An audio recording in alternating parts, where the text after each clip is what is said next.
All right, we're good. So, do you remember where you were? Yeah. Okay, awesome. So, This is another big defining moment. uh-huh. So I remember David then had gotten a scholarship to SMU in Dallas. Mm-hmm. He was going into pre-med there. So he's off to school in Dallas. I'm visiting him, still going out with Lee, who lived in Dallas. And I thought, well, the stars are lining up. Mm-hmm. I'm going to move to Dallas and change my life. Mm-hmm. So I did. Mm-hmm. I married Lee and moved to Dallas. Wow. What a culture shock. Yeah. From Jackson, Tennessee to Dallas. These were before cell phones. Mm-hmm.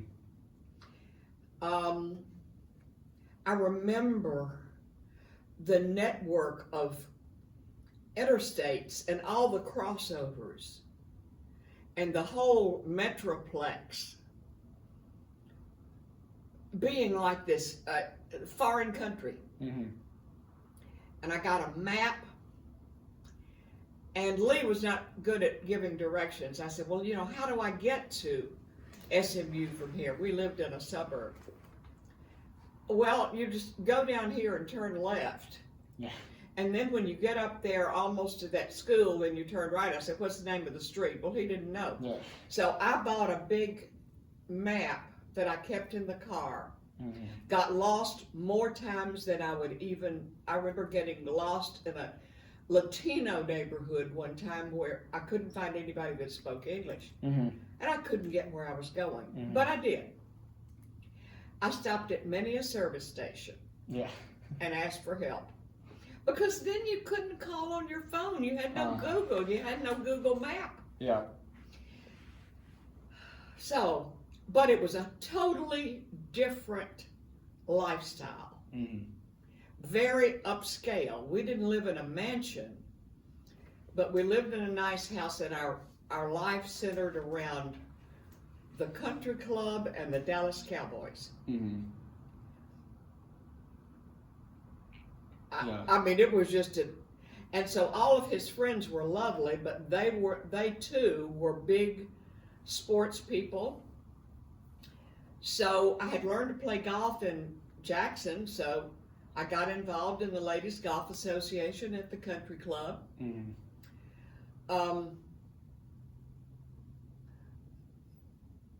The Las Colinas Women's Association, I was soon president of that. Mm-hmm. And so I got into life in Dallas. Mm-hmm.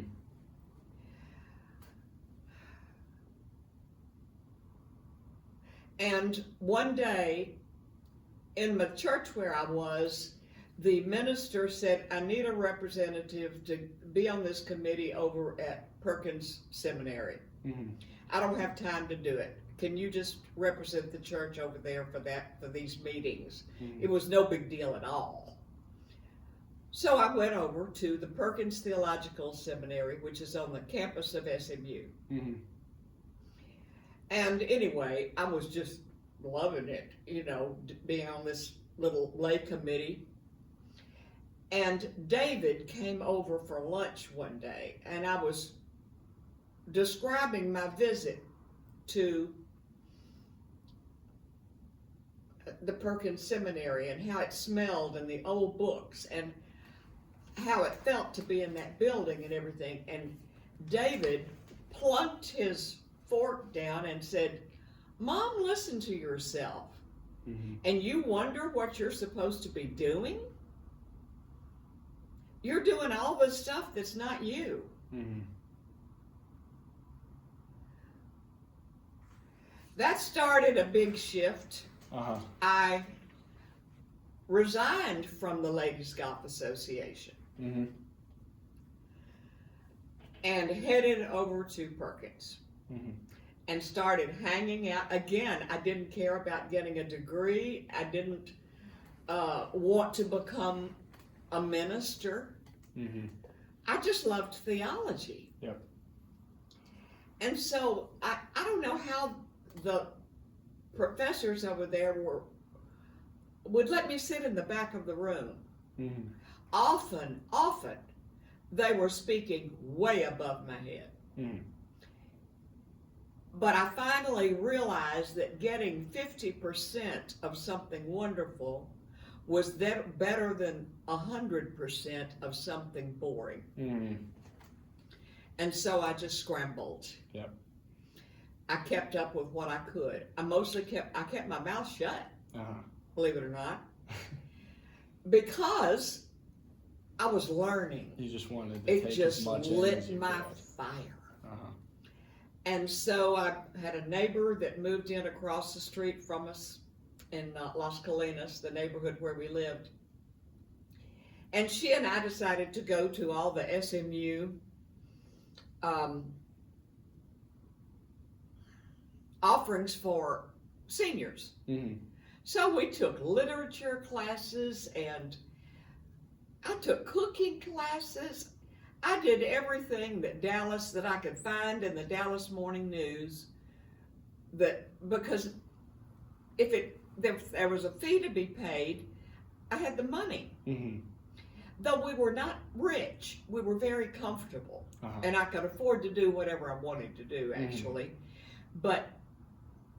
And so I became sort of a hanger-on at Perkins Seminary and at SMU, and found that there were a lot of things that even if you didn't have a degree, you could be in that environment. You could go to the special speakers. Mm-hmm.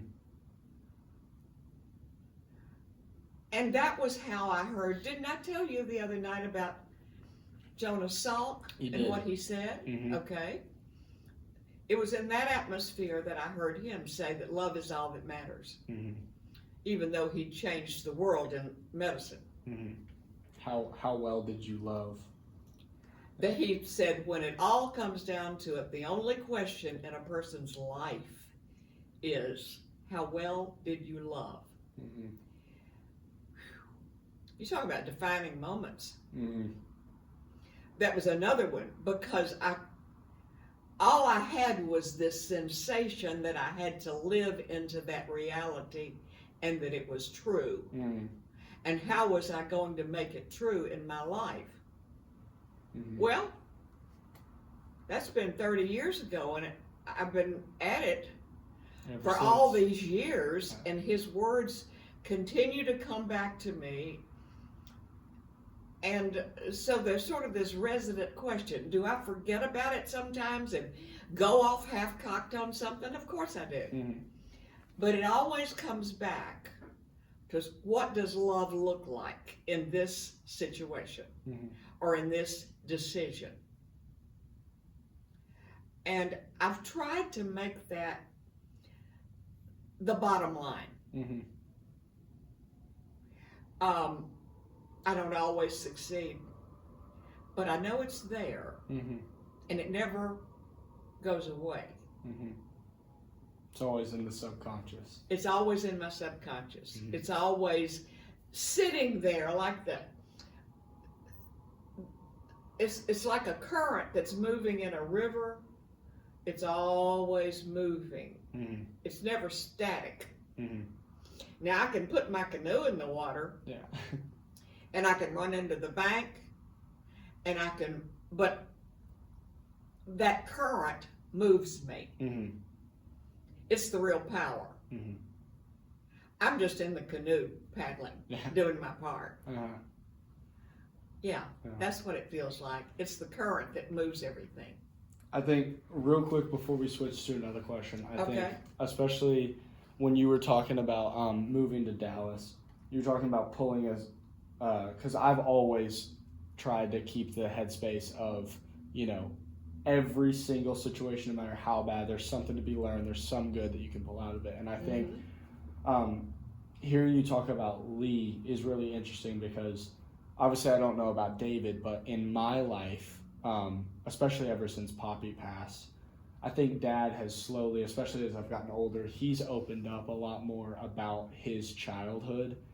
And I think Lee is a really strong, for sure a really strong, if not stronger than Poppy as far as a father figure to Dad. Because when Dad talks about growing up, and when he talks about when we've had son and father conversations, I've noticed this, I've asked him about it, he's referenced things that Lee's told him. Right. Tenfold over the amount of things that Poppy has. And I That's always thought that was really interesting because I've just never really heard, not that you said anything bad about Lee, but no, just that I always, I think to Dad, at least the way it's been described to me, is Lee's kind of this shining light, and sometimes sometimes where he may feel like he didn't always have the best father figure, or maybe the best. Well, Woody wasn't all that involved with the boys. Uh-huh. In those days, those were times when there were very defined roles for men and women. Mm-hmm.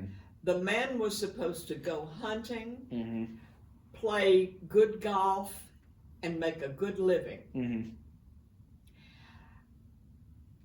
But there was not a lot of, at most, but there was not person-to-person involvement with the kids. Yeah, there was no heart-to-hearts. No. And especially between fathers and... No, for fathers and sons. Mm-hmm. Well, Lee grew up in that atmosphere too, but he had never had any children. Mm-hmm. So when he and I married, Harrison was, I guess, 16 and David was 20. Okay. So they were young men. Mm-hmm. And he was just delighted with his role Mm-hmm. of being